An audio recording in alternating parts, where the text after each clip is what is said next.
Hello.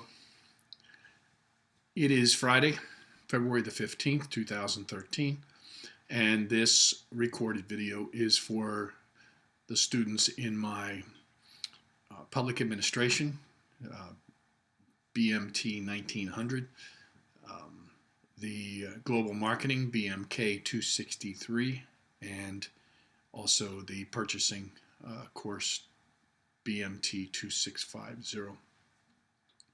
We've been together now for nearly a full 4 weeks. We're almost a third of the way through the course. So I wanted to share some things with you that are observations of mine and some things that may help you to navigate the next several weeks in the course. First of all, let's talk about the course itself. You have a cafe. You should be familiar with the cafe by now, and this is where you enter your weekly assignments. In the beginning, they're due by Wednesday night, and then at least one response to another student's weekly assignment post. That's due between Wednesday night and Sunday night, and then a final summary of what you've learned in this particular module, which is entered into a separate link labeled summary in the cafe for that particular module, and that's due by Sunday night as well. What I've noticed is a gradual decrease in both the quantity and the quality of these posts. This is not a place for you to go and throw a couple of sentences together trying to deal with either the assignment or your summary or your response to your students. These are supposed to be well-crafted, well-thought-out responses to the assignment and to your students and summaries of what you've learned.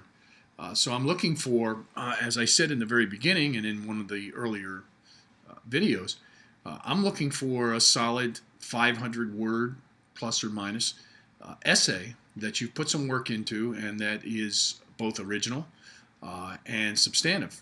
It actually tells me something. I'm not looking for a little book report.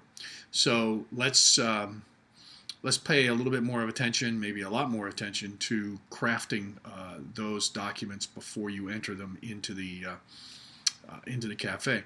Also, I'm noticing that there are some people who have not made cafe entries or have not made all of them over the past 4 weeks, kind of sporadic. The cafe is extremely important. This is the student dialogue area of the course. This is where the students are supposed to be, quote, talking to each other, unquote. So you need to pay attention to it. And I don't want to overemphasize grades. I'm not a grade person. I can, as I said earlier, I can give everybody an A, or I can give everybody the opposite. I'm more interested in seeing a quality learning experience exchanged between the students and quality responses to the assignments. So please pay attention to that. If you have any questions, as always, or comments, you can place them in the Ask the Professor line of the Blackboard course. I'm not seeing many of those either, so I can either assume that students know what they're doing by now, or they have given up, which I hope is not the case. Let's talk about the research paper. This project, which will be due at the end of the semester, that's both good and bad. It's good because it gives you a good deal of time to put it together. It's bad because most students, let me say many students, certainly I was one when I was in college, undergraduate and graduate work, wait until the last minute to throw this thing together. That's not the way I want you to approach it. One of the most important things that I would like for you to learn from this course, in addition to your course material, is how to manage your time very, very effectively during the 15 weeks of the course.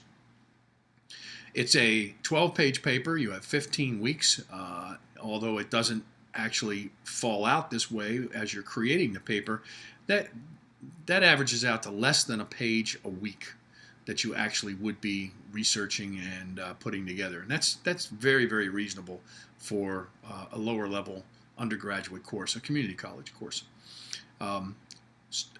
The thing that I'm seeing is that I've asked for your thesis statements to be put into the thesis statement section of the Blackboard course of the cafe. I've seen a number of them. I've responded to all of them so far, I believe. If I haven't, if you've put one someplace and I haven't responded to it, you need to send me a note. Here's what I'm seeing. What I want you to do is to research the sections, the segments of putting a research paper together, how to do it, and how they're supposed to be done. What I'm seeing is the common mistake in the thesis statements of people who are trying to shoot from the hip and haven't really done a lot of research on what a thesis statement is. A thesis statement is a consolidated, a concise indication of what you're going to prove in the paper. And I want to see a paper that proves something. I don't want a book report, and I don't want a story. I want you to say, basically, of course, without using these words, this is what I'm going to prove with my research. And it needs to be very concise. If it's general, much too general for a 12-page paper, then I'm responding in that way to the thesis statements that are placed in the cafe. So please go online. All you have to do is Google thesis statement or Google research paper, and there are a lot of websites out there, most of them from colleges and universities, that will show you how to do that. You also have a resource on campus that's free, and that's the Writing Center. And the time to sit down with someone from the Writing Center and work with them is now. It is not a week before or 2 weeks before the semester ends, when everybody else who's put it off until the last minute stands in line, and that's not the way to do it. So if you're having trouble with the thesis statement, you've got some alternatives. The first is that you can Google thesis statements or research papers or both, and you can read and understand exactly what a thesis statement is supposed to be composed of.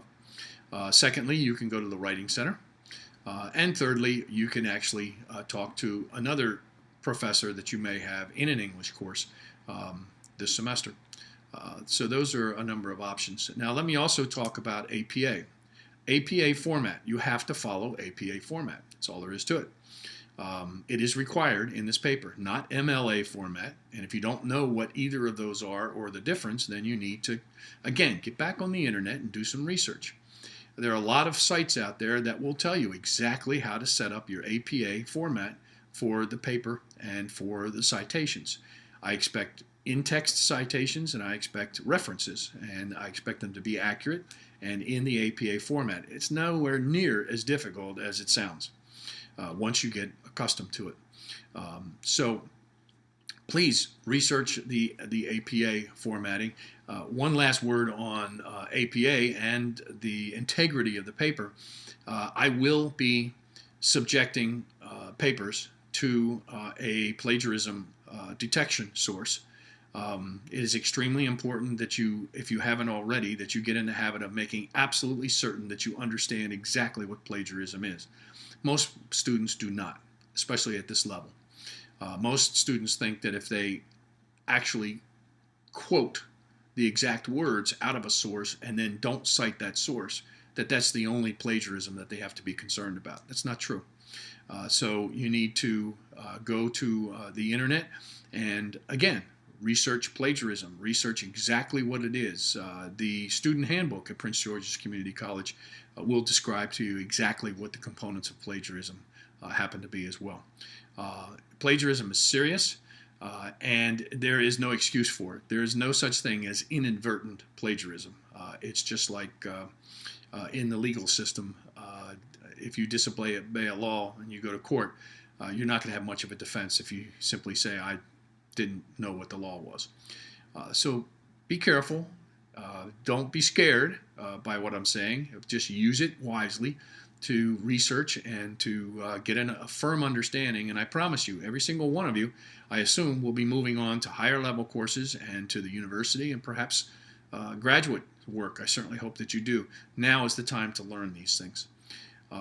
So if you have any question about any of these things, then please do not hesitate to put your question or your concern or your comment in the Ask the Professor section of the cafe rather than sending me an email. The email is for personal types of things. Because your question may be one that other students have, and they can benefit from both the question and the answer. Finally, I am getting a little bit more concerned that we have some students who appear to be getting behind. I do have a goal in this semester, and my goal is to try very hard to have every single student who registered for the course at the beginning of the semester complete the course with a passing grade. I'd love to see every student get an A. It's not too late. Please go back, read all of the instructions. Don't send me emails or put questions into the Ask the Professor section, please, for concepts and topics that I've already answered. I've answered many of the questions that are coming to me already in the materials. And one of the other important parts of this course is your ability to read and to comprehend and to listen and to comprehend. So again, don't take it personally. I've said this before. If I send you a response saying, hey, that question has already been answered in the materials, go back and read. And the materials are the syllabus and the introductory module in the course, and some of the entries into the course documents section. Thank you very much, and I hope you have a good holiday weekend, and let's get an A for every student. I'm on your side. Take care.